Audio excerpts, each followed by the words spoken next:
Salam sejahtera. Ini panduan obat untuk transplantasi organ.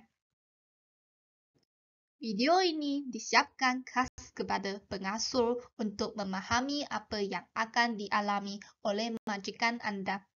Kandungan video termaksud obat-obat yang akan diguna dan perkara yang perlu diperhati. Transplantasi organ adalah pemindahan seluruh atau sebahagian organ dari satu tubuh ke tubuh yang lain atau dari suatu bagian ke bagian yang lain pada tubuh yang sama. Slide ini merupakan terapi induksi praoperasi. Obat yang akan digunakan termaksud thymoglobulin, Simulet, dan Solumedrol. Efek samping yang akan muncul termasuk lemah letih, demam, sembelit, tekanan darah tinggi, dan lain-lain. Doktor akan berdasarkan kondisi pesakit untuk guna obat yang paling sesuai. Selain itu, doktor juga akan bagi imunosupresan oral.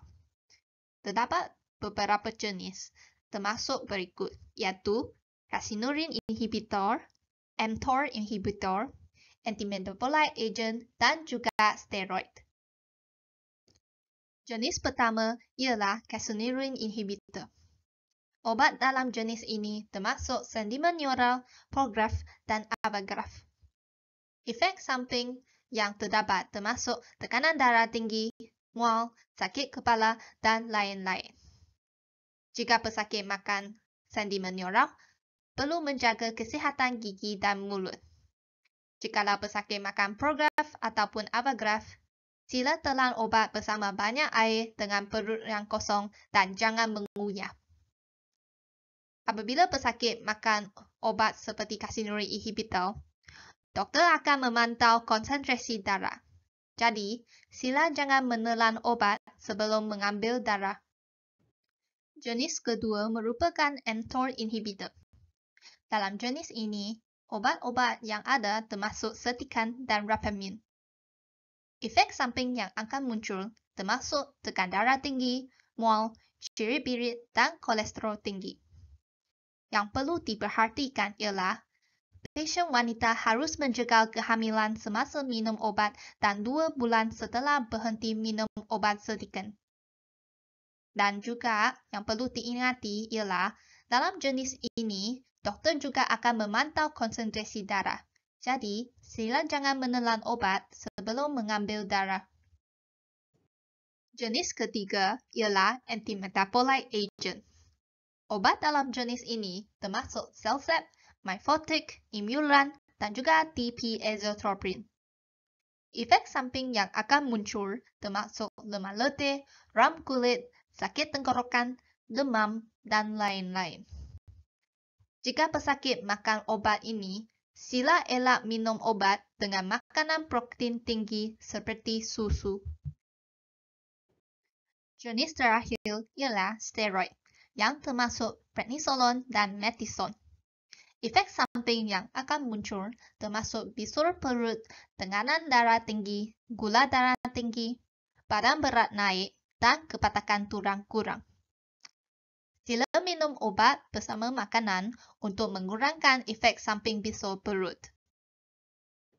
Selain obat-obat tersebut, doktor juga akan menggunakan obat mencegah infeksi berdasarkan kondisi pesakit. Obat mencegah infeksi termaksud antivirus, anti-jamur, anti-PCP, antibiotik, dan juga anti-tuberkulosis. Kalau saya biasa suka minum jus buah dengan obat, boleh? Bukan semua obat boleh pakai jus.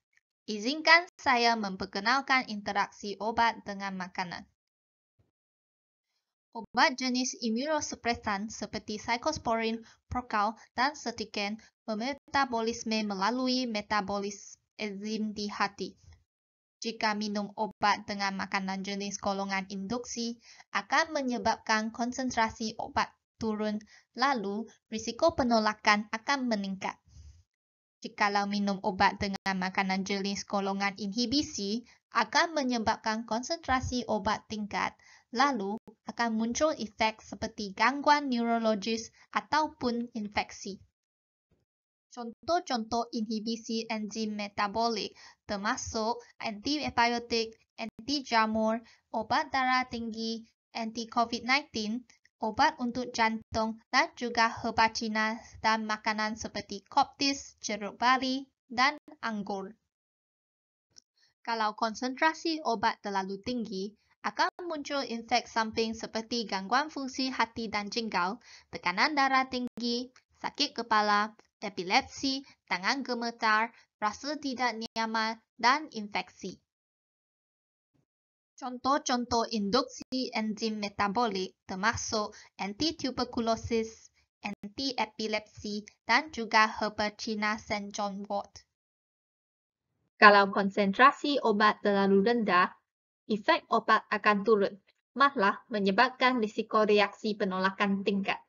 Lalu, kelangsungan hidup transplantasi organ juga akan menurun. Interaksi obat dengan makanan lain termasuk herba Cina, ginseng dan echinacea yang berfungsi menguatkan sistem imun yang menyebabkan efek imunosupresan turun. Apabila efek imunosupresan turun, risiko reaksi penolakan akan juga menurun. Selain itu, herba Cina, beras ragi merah, dan obat kolesterol tinggi seperti statin akan menyebabkan otot mengalami kerosakan yang akan menyebabkan efek samping seperti nyeri otot sendi, kencing gelap, dan lemah letih. Selain itu, apa lagi yang saya perlu perhatikan? Ada 3 lagi hal yang perlu diperhatikan. 1. Efek sampingan obat jangka panjang. 2. Jika terlupa ambil obat, macam mana? Dan 3. Suntikan. Risiko dan efek sampingan obat imunosupresan termasuk tekanan darah tinggi, gula darah tinggi, kolesterol tinggi, padat tulang kurang, infeksi, dan juga kanker. Apa boleh saya buat jika lupa makan obat?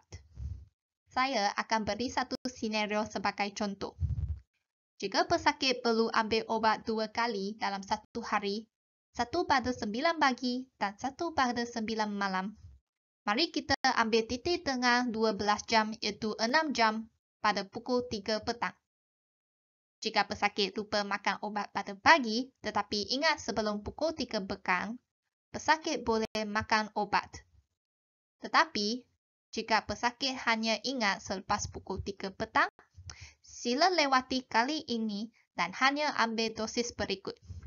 Perlu ingat, jangan ambil dosis 2 kali ganda sekaligus. Jika majikan anda lupa makan obat, anda boleh menyediakan kotak pil besar ataupun set timer untuk mengingati majikan perlu makan obat dia. Jika pesakit transplantasi organ ingin pilih suntikan, sila guna vaksin mati dan jangan pilih vaksin hidup seperti contoh-contoh berikut. Vaksin COVID-19 adalah selamat diinjeksi. Kalau pesakit betul-betul ingin injeksi vaksin, sila beritahu doktor. Sebelum saya mengakhiri video, saya ingin sekali lagi mengingati beberapa perkara penting. 1. Sila ambil obat tepat waktu dan rutin mengunjungi doktor. 2. Jika ada pelanggan hamilan ataupun menyusui, sila beritahu doktor. 3. Sila menghindari makanan mentah. 4. Jangan merokok dan minum bir. 5. Jaga kebersihan baik. Kita ada penolong seperti aplikasi THGH yang ada fungsi untuk mendaftar janji temu pharmaceutical care jikalau majikan anda ingin tanya soalan kepada apoteker. Kita juga ada menyediakan nota obat dan link untuk membaca nota tersebut terletak di bawah video. Ini ialah tim transplantasi yang akan menolong majikan anda. Jikalau ada apa-apa soalan, boleh tanya mereka. Adakah anda sudah fahami? Sila scan QR code sini untuk menjawab soalan-soalan. Terima kasih dan selamat menonton.